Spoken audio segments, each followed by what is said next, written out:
For 3 days, American soldiers died on the same strip of open ground until one engineer officer realized the German trench wasn't defending the hill at all, guiding them straight into a killing zone. By the third morning, the attack had lost its meaning. The same orders were issued, the same routes marked on maps, and the same men stared across the same stretch of open ground near the Rohr River. The Siegfried Line did not look imposing from a distance. No towering walls, no obvious fortifications, just a low rise, a line of earth, and silence. Silence had already killed 23 men.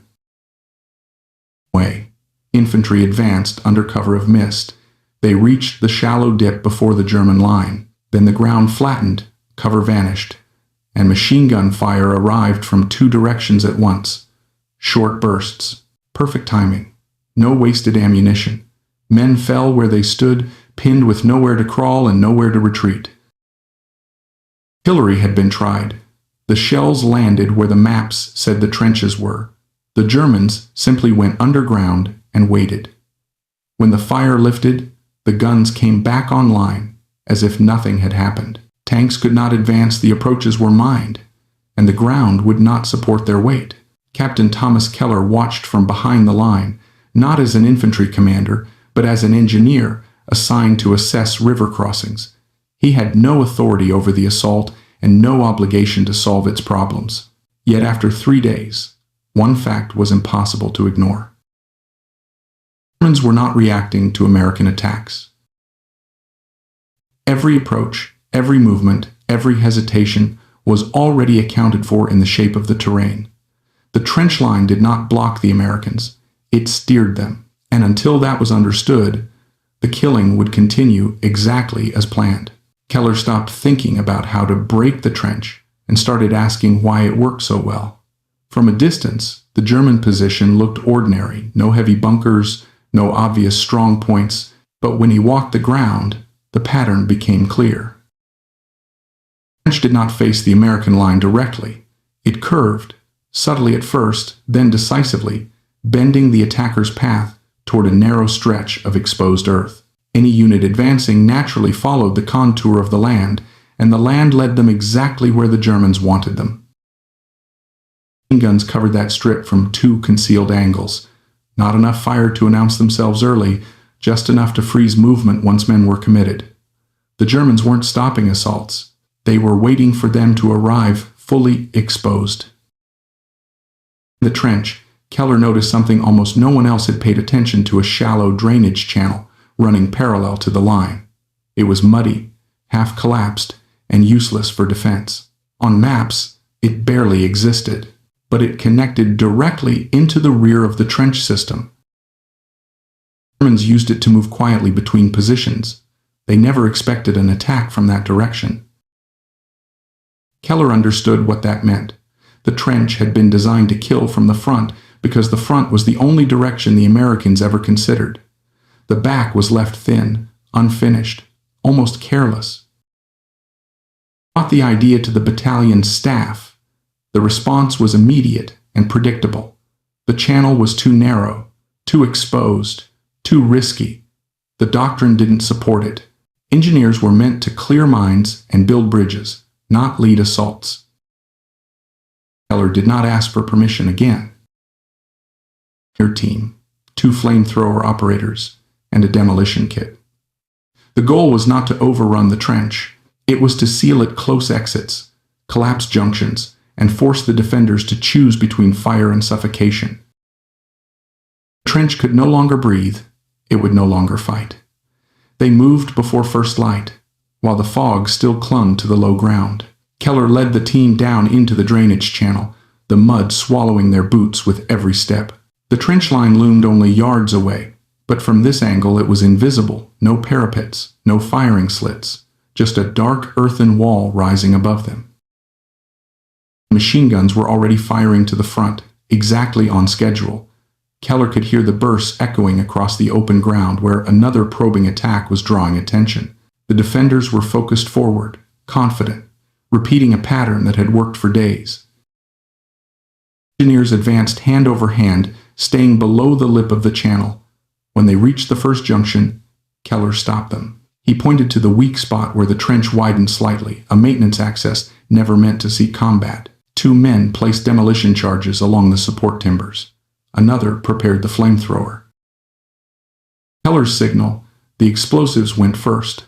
The blast collapsed the rear section of the trench inward, cutting off movement and choking the space with dust. Before the Germans inside could react, the flamethrower surged forward, filling the confined passage with fire and smoke.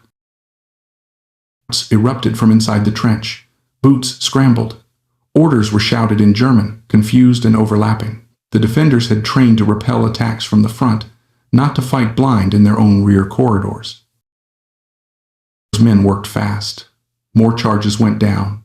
Another junction collapsed. The trench system, that had functioned like a controlled funnel seconds earlier, was now broken into isolated pockets, each cut off from the others. The American side, the machine gun fire faltered. For the first time in 3 days, the killing ground fell quiet. The silence did not last long, but it was enough. Inside the trench, the German defense unraveled into fragments. Units that had relied on mutual support suddenly found themselves sealed off by collapsed sections and choking smoke. Runners could not move. Machine gun crews could not reposition. Commands shouted down the line went unanswered. Germans tried to force their way back through the collapsed rear passages. They found fire, debris, and nowhere to stand. Others attempted to climb out of the trench to escape the smoke, exposing themselves to American rifle fire for the first time since the fighting began. Signaled the infantry forward. Different. Men crossed the open ground that had killed their friends days earlier and were not met by crossfire. Shots came sporadically, unfocused, no longer coordinated. The trench that had dictated every movement now reacted instead of controlled. American squads reached the trench line and dropped in from above. What they found was confusion, not resistance. Some German soldiers surrendered immediately, hands raised, faces blackened with soot. Others fired wildly before being overwhelmed. The structure that had once turned discipline into lethality now amplified panic. In minutes, the position that had stalled a battalion was neutralized. Keller did not stay to watch the final clearing. His work was already done. The trench no longer shaped the fight. It had lost the one thing that made it dangerous control. Mid-morning, the hill belonged to the Americans. The ground had not changed. The weapons had not changed. Only the direction of pressure had. The counterfire came late and without coordination. German mortars began dropping shells behind the trench, guessing at positions that were no longer occupied. A few machine guns fired blindly from isolated pockets before falling silent. Whatever control the defenders once had was gone. At noon, engineers were already widening the drainage channel Keller had used, turning it into a supply route. Infantry moved through ground that had been untouchable 48 hours earlier. The battalion advanced without the hesitation that had defined the previous days. He was found sitting against the slope, exhausted, his uniform soaked with mud and smoke residue. He had no report prepared and no claim to make. When asked why the plan worked, he answered simply, the trench only functioned when it could decide where the fight happened. Once that decision was taken away, everything else collapsed. The hill was never mentioned in communiques. No medals followed. The action was written up as a successful combined arms maneuver and filed away among hundreds of similar reports. But the men who crossed that ground remembered it clearly. 3 days, the enemy had controlled the battle without advancing an inch. On the 4th, control changed hands and the fight ended almost immediately. The lesson was never about firepower or courage. Where movement is allowed. Decision ended the killing. What happened after the hill fell mattered more than the fight itself, because it exposed how fragile control really was once it slipped away. In hours, American units were moving through ground the Germans had dominated for days. Supply lines followed. Radios came forward. The battlefield reorganized itself almost automatically, as if it had been waiting for permission to function normally again. The same terrain that had punished every step now offered no resistance at all. This is how positional warfare usually ends, not with a dramatic collapse, but with sudden irrelevance. The German trench had not been destroyed in a technical sense. Much of it still existed. Sections were damaged, yes, but repairable. What could not be repaired was its purpose. Once it failed to control movement, it became just another ditch in the ground. Distinction is crucial. Dangerous because they exist. They are dangerous because they shape behavior. The moment they stop doing that, their physical integrity no longer matters. Keller understood this intuitively. He never tried to fight the trench head-on because he was not trying to defeat Germans. He was trying to defeat a system. The system depended on predictability. American attacks had confirmed every assumption the Germans had made. Infantry would advance along the easiest ground. Attacks would come from the front. Artillery would precede movement. Once fire lifted, the guns would resume. The defenders did not need initiative because the attackers supplied it for them. This is the quiet advantage of good defensive design. It forces the enemy to do your thinking. Keller broke that contract. Rear, through a feature the Germans considered irrelevant, he did more than surprise them. He invalidated their preparation. Every range card, every rehearsed field of fire, every drilled response suddenly applied to the wrong problem. Inside the trench, that realization came too late. This is where many post-war accounts oversimplify events. They frame success as cleverness or daring. In reality, it was misalignment.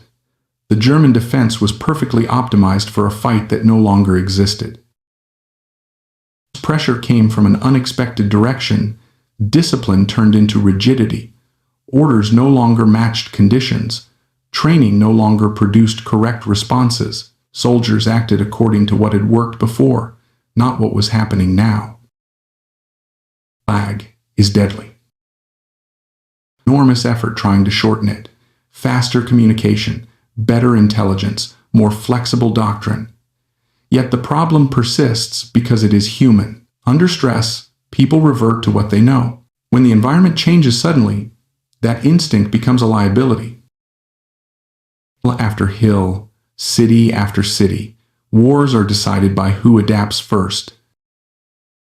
Keller's role as an engineer mattered because engineers are trained to think about systems rather than engagements. Bridges, roads, drainage, fortifications, these are not targets, they are enablers. Control them, and behavior follows. Ignore them, and no amount of firepower compensates. Infantry doctrine often emphasizes contact. Engineers emphasize access. At Hill, access was the real weapon. Important because it was hidden. It was important because it bypassed the logic of the defense. The Germans had decided where fighting would occur. Keller chose where it would not. Negative space, the area outside expectation, is where decisive action usually lives. After the war, this kind of thinking would slowly influence doctrine, especially in urban operations. Rather than attacking strong points directly, forces learned to isolate, bypass, and collapse systems from unexpected angles. Sewers, rooftops, rear corridors, features once ignored became critical.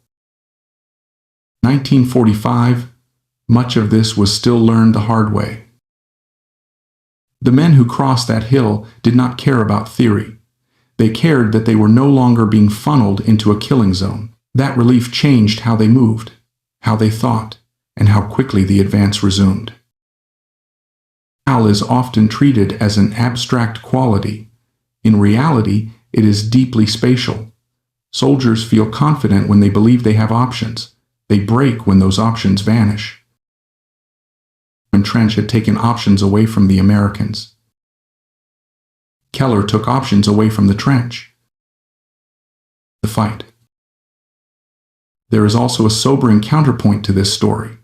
Had the Germans anticipated an attack from the rear, had they reinforced the drainage channel, the outcome might have been very different. Keller's plan depended on oversight. Innovation often does. This is why success in war is rarely permanent. Every effective tactic becomes obsolete once understood. Every clever solution invites a counter. The advantage lies not in having better answers, but in asking better questions sooner. Germans asked, "How do we stop an attack from the front?" Keller asked, "Why does every attack come from the front?" In the end, no monument marked the drainage channel. No citation described the geometry of the trench. The official records summarized the event in neutral language and moved on. Wars do that. They compress complexity into digestible outcomes. The underlying lesson remains: waiting to be rediscovered. Whenever a position seems impossible to take, it is worth asking whether it is actually strong or merely unchallenged. Whenever losses repeat in the same place, it is worth questioning not execution, but assumption. And whenever doctrine insists on one direction, it is worth examining the others. Control in war is rarely absolute, and habit can be broken. As the advance continued beyond the hill, the significance of what Keller had done became clearer, not because it was celebrated, but because it was quietly copied. In days, other engineer officers were being asked different questions, not how fast they could clear mines, but where the enemy moved when they thought no one was watching. Drainage channels, maintenance corridors, half-collapsed culverts, abandoned farm paths, features once dismissed as irrelevant were suddenly treated as potential keys. The battlefield did not change. The way Americans looked at it did. The shift was subtle, and it did not come from a memo or directive. It came from experience. Units that had been stalled learned that resistance was rarely uniform. Strength was concentrated where doctrine expected contact. Weakness accumulated where habit bred neglect. Germans understood this principle well when they built their defenses. They chose where to be strong by predicting where the enemy would appear.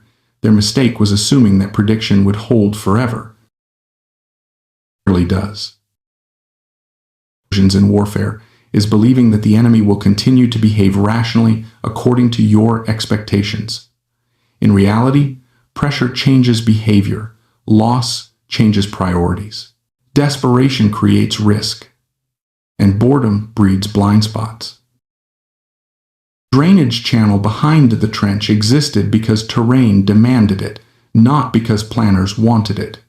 That distinction matters. Features created by necessity tend to be ignored by doctrine. They sit outside planning logic, and because of that, they often become decisive. Did not discover the channel. It had always been there. What changed was the willingness to treat it as meaningful. This is an important lesson because it challenges the idea that innovation requires new tools. Often, it requires reclassification. Something ignored becomes critical. Something obvious becomes irrelevant. The battlefield remains the same. Perception shifts. German defenders had spent weeks shaping the front of their position. They had rehearsed fields of fire, calibrated distances, memorized approach routes. All of that labor was rendered useless in minutes, not because it was poorly done, but because it was done too narrowly. This is the risk of specialization. The better you are at defending one thing, the more vulnerable you become to something else. Americans pushed forward. Prisoners taken from the trench described their confusion. They had heard explosions behind them and assumed friendly artillery was falling short. They waited for orders that never arrived. When smoke filled the passages, they believed it was temporary. By the time they realized the rear was compromised, the structure that allowed coordinated defense no longer existed. The nation is fragile. It depends on movement, communication, and trust that space remains navigable. Remove any one of those, and even disciplined units fracture. What happened in the trench looked like collapse. From the inside, it felt like isolation.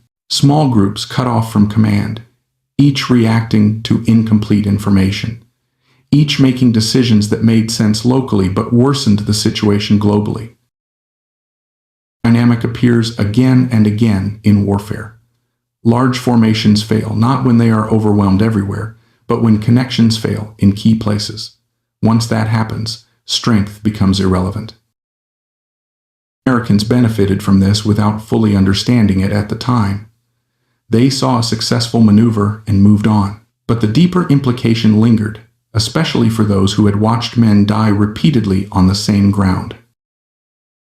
Repetition is a warning sign. It usually means something structural is wrong. Either the enemy has found a stable advantage, or you have accepted a flawed premise.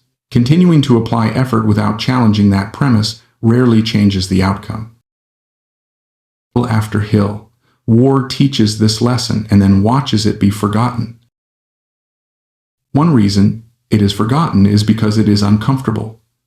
It suggests that suffering is sometimes prolonged not by necessity, but by unwillingness to rethink. That does not sit easily with narratives of sacrifice and perseverance. Yet acknowledging it does not diminish courage. It honors it by refusing to waste it. Never framed his action as heroism. To him, it was problem-solving under constraint. That mindset matters because it resists romanticizing risk. It treats danger as a variable, not a virtue. Distinction is crucial in how stories like this are remembered. If the lesson becomes, be bold, it will be misused. If the lesson becomes, question the structure, it retains its value. Engineers who followed Keller did not rush recklessly into rear areas. They observed, tested assumptions, and looked for points where effort could produce disproportionate effect. Sometimes that meant bypassing resistance. Sometimes it meant collapsing it indirectly. Sometimes it meant waiting until the environment changed. Paradoxically, was part of adaptation. This challenges another common myth that decisive action always means immediate action. In reality, decisiveness is about choosing when to act and when not to. Keller acted when waiting had become more dangerous than moving. Balance is difficult to maintain, especially in hierarchical systems where initiative is constrained by permission. Keller succeeded partly because he operated in a gray zone, an engineer with enough autonomy to move, but not enough visibility to be tightly controlled. Gray zones are fertile ground for innovation, but they are also fragile. As organizations grow more complex, they tend to eliminate them in the name of efficiency and oversight. That can improve coordination, but it often reduces adaptability. Militaries struggle with this tension. Advanced communication allows higher command to see more, but seeing more often leads to directing more. The result can be faster reactions but narrower thinking. Local insight is overridden by distant confidence. 209's lesson, applied broadly, is not about ignoring command, but about respecting locality. Those closest to the problem often understand it best, not because they are smarter, but because they are immersed in its constraints. His immersion was literal. He walked the ground. He followed the contours. He noticed what maps omitted. That physical engagement with terrain produced insight no report could. An age increasingly dominated by screens and abstractions, this matters more, not less. Technology can reveal features. It cannot always explain their significance. That still requires interpretation, judgment, and sometimes intuition born of unrelated experience. Drainage channel mattered because Keller understood systems, a rancher's son understood cattle, a bridge builder understands load paths. These perspectives translate across domains because they are about constraints, not content. War does not reward those who know the most facts. It rewards those who understand relationships. The German trench failed because its designers assumed relationships would remain static. The Americans broke that assumption. The campaign continued, similar patterns repeated. Positions that seemed strong fell quickly once their controlling features were neutralized. Others held longer because they adapted, reinforcing overlooked angles, changing patterns, denying access. Back and forth is how warfare evolves. Not through grand innovations, but through incremental adjustments driven by observation and loss. 209 sits at one point in that process. It is not unique, it is representative. Accurately matters, not as myth, not as morality play, but as case study. Tragedy would be to turn it into something inspirational without making it instructive. Courage without understanding is expendable. Understanding without courage is inert. The intersection is rare and costly. Survived his action. Many do not. Survival does not validate insight any more than death invalidates it. Outcomes are contingent. Lessons are not. The lasting value of this story lies in how it reframes failure. The Americans did not fail because they lacked strength. They failed because they accepted the enemy's framing of the fight. Once that frame was broken, resistance evaporated faster than expected. This pattern applies far beyond military history. Any competitive environment where one side dictates the terms can produce similar stagnation. The solution is rarely more effort within those terms. It is changing the terms themselves. It requires stepping outside habit. It is also dangerous. 209 was not defeated by force alone. It was defeated by curiosity, by someone asking why something worked instead of how to endure it. Question, asked early enough, saves lives. Asked too late, it becomes a post-war lesson. This story exists so the balance tips, however slightly, toward the former. As the front moved east, the memory of that hill began to fade for most of the men who had crossed it. New terrain replaced old problems. Forests replaced open ground. Villages replaced trenches. But the underlying dynamic followed them everywhere. Wherever movement was predicted, resistance concentrated. Wherever movement was ignored, opportunity waited. This is the deeper continuity of war that individual battles rarely reveal on their own. What Keller disrupted was not a single position, but a pattern of thinking. The German defense assumed that the attacker would behave correctly. The American attacks had reinforced that assumption until it hardened into certainty. Once certainty sets in, vigilance decays, not everywhere, but at the margins, and margins are where systems fail. Margins are uncomfortable spaces. They are poorly defined, poorly resourced, and rarely glamorous. Commanders prefer clarity, front lines, main efforts, decisive points. Margins feel like distractions. Yet margins are where adaptability lives. Drainage channel was a margin. It needed somewhere to go. It was not designed as a tactical feature. No officer had drawn it into a plan and said, "This will matter." That is precisely why it mattered. It was not optimized, rehearsed, or psychologically reinforced. Or repeatedly punishes over-optimization. A system tuned perfectly for one problem becomes brittle when the problem changes. The German trench was an elegant solution to a frontal assault. Its very elegance made it vulnerable to lateral disruption. When that disruption came, the defense did not degrade gracefully. It snapped. Brittleness is visible not only in defensive works, but in organizations themselves. Units trained narrowly perform brilliantly under expected conditions and poorly outside them. Leaders rewarded for efficiency struggle with ambiguity. Procedures designed to reduce error amplify surprise. Success highlights an uncomfortable truth. Adaptability often looks like disorder until it works. The outside, his action could easily be misread as risky improvisation. From the inside, it was disciplined analysis applied to a neglected variable. The difference lies in understanding constraints. He did not violate physics. He used it. Once the trench's internal connections were broken, the defenders could no longer coordinate. Coordination is the hidden backbone of combat power. Firepower without coordination is noise. Training without coordination is panic. Numbers without coordination are just bodies. This is why isolation is so lethal. Examples of units that fought well until they were cut off. Once isolated, even elite formations collapse rapidly, not because they lose courage, but because they lose context. Orders stop making sense. Actions stop reinforcing each other. Individuals are forced to solve problems meant for groups.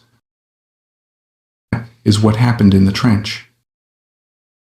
Weapon. Many still had ammunition. What they lacked was a shared understanding of what was happening and what to do next. The environment that had previously simplified decision-making, hold the line, fire forward, now generated confusion.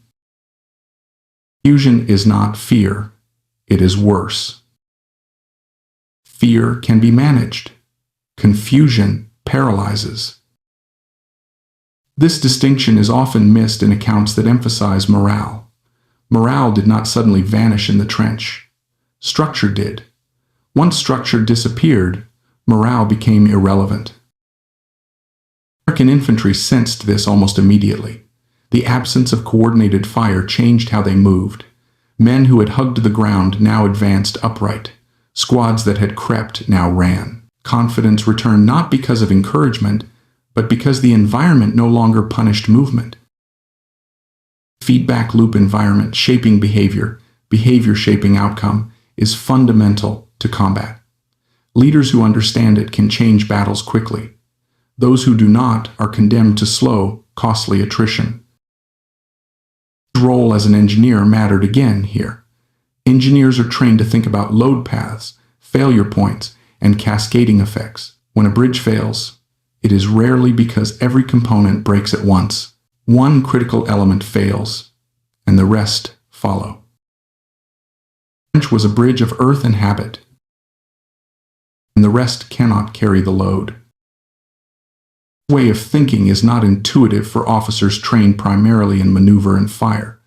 It requires stepping back from the fight to see the system producing it. That distance is hard to maintain when lives are being lost in front of you.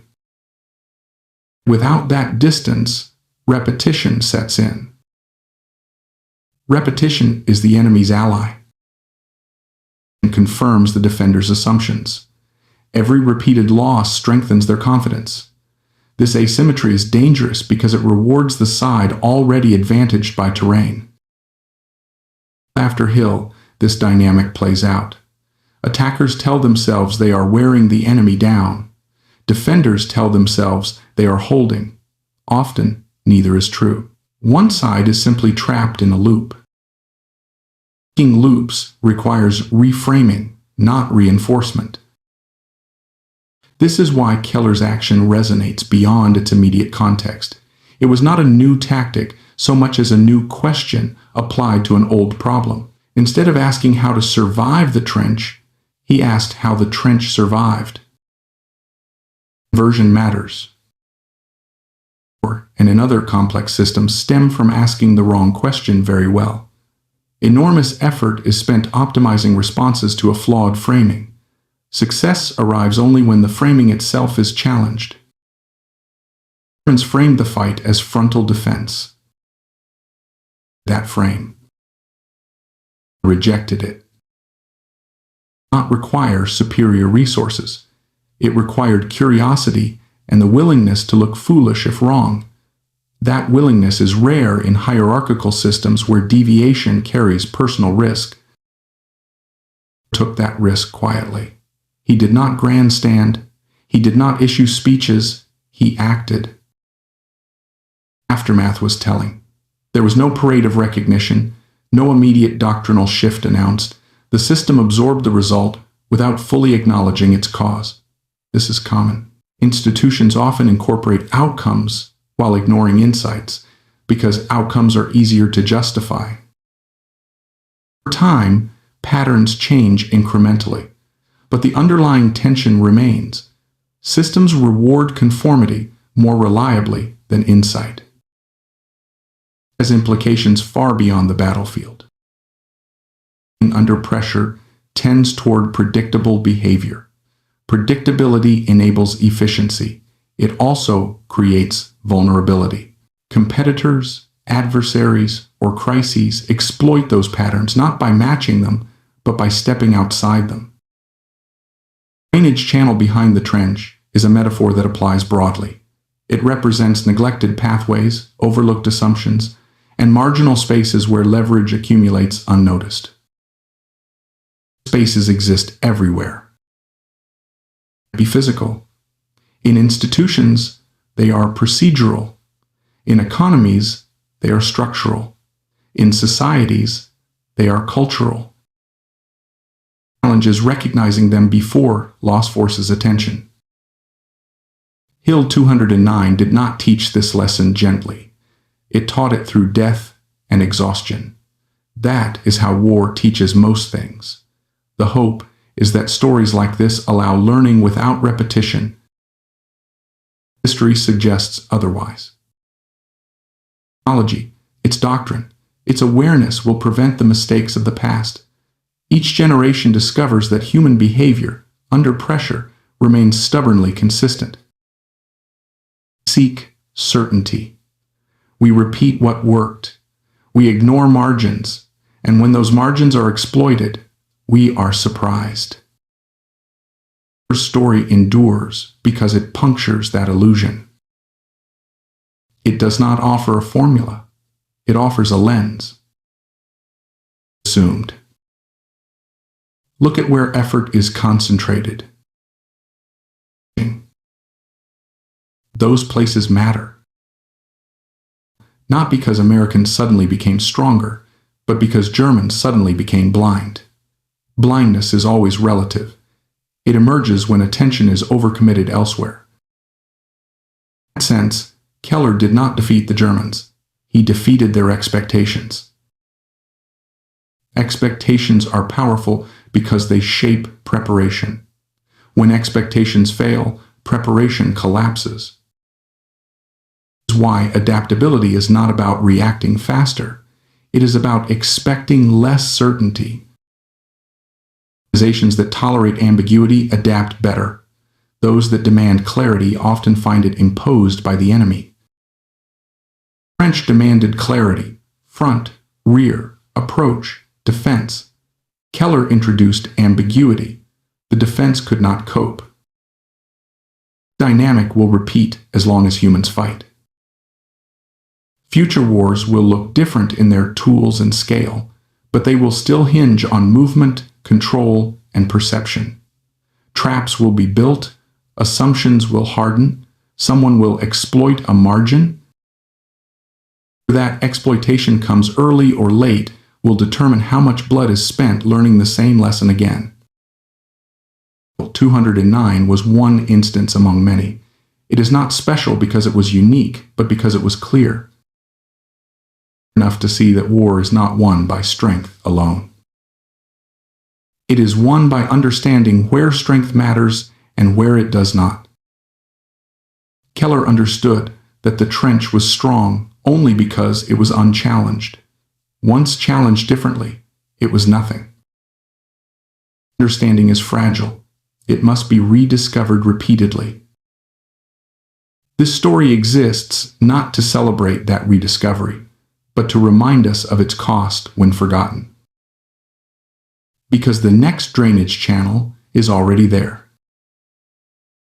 What remains, after all the analysis and distance, is a simple truth that resists comfort. Asterisk, asterisk, most battles are not decided by brilliance, but by attention. Asterisk, asterisk. Attention to what is repeated. Attention to what is ignored. Attention to where effort no longer produces change. 209 did not announce itself as a puzzle. It presented itself as an obstacle, and obstacles invite force. That is their deception. They look solid, so we push harder. We assume resistance equals strength, when often it equals familiarity. The German trench was strong because everyone treated it as strong. That circular logic is one of war's oldest traps. Pressure, but by subtracting certainty. Once the Germans could no longer rely on the shape of the fight, their preparation unraveled. The trench had not been designed to think. It had been designed to repeat. Mission failed. After-action reports sound the same across decades and continents. Different units, different weapons, same conclusions, written in neutral language to make them bearable. Enemy resistance collapsed after loss of cohesion. Position became untenable. Breakthrough achieved following disruption of rear areas. And those phrases are moments like the one behind Hill 209, moments where someone stopped accepting the battlefield as presented. Those moments are rarely dramatic from the outside. No massed charge, no thunderous breakthrough. Just a few men moving through a place no one thought mattered, applying pressure where it had never been applied before. The outcome felt sudden only because the conditions had been ripening for days. This is another misconception war encourages, that decisive moments arrive without warning. In reality, they are often the result of prolonged stagnation. The warning signs are there: repetition, mounting cost, diminishing returns, but they are easy to ignore because they demand change. Change threatens identity. By what they are trained to do. Engineers build, infantry assault, artillery suppresses. When a problem cannot be solved within those identities, frustration grows. Losses accumulate. Blame circulates.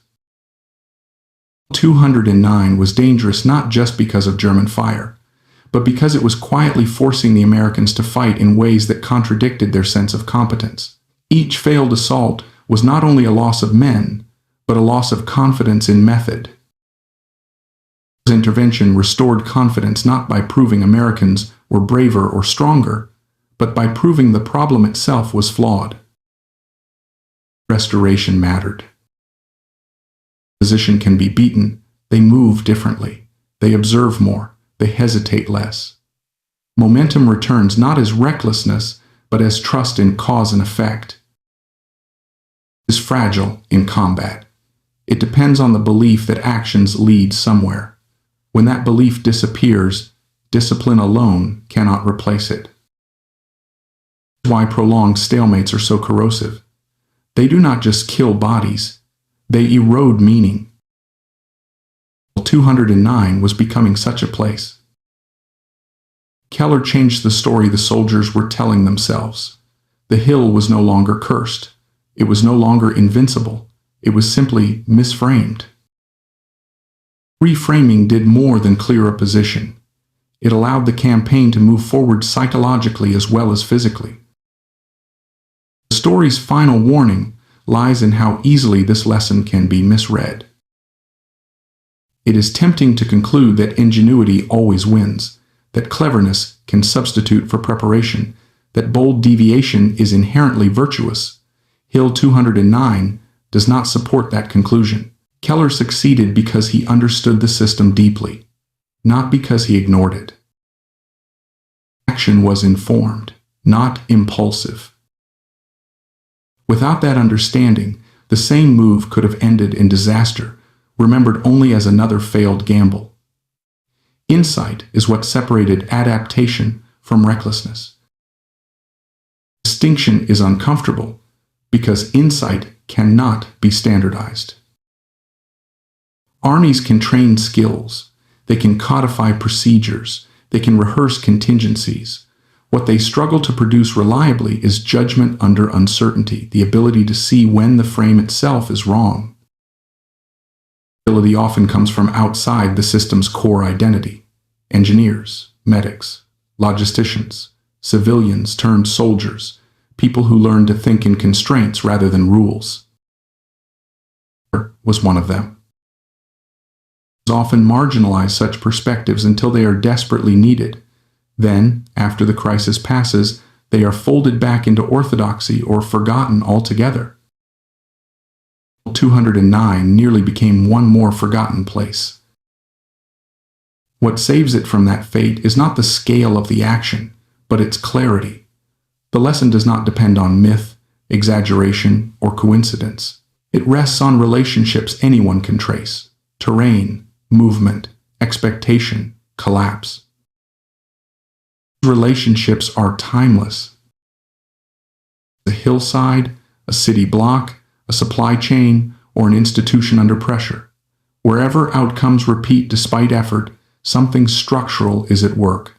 Wherever resistance seems inexplicably durable, assumptions are being protected. The hardest step is questioning them.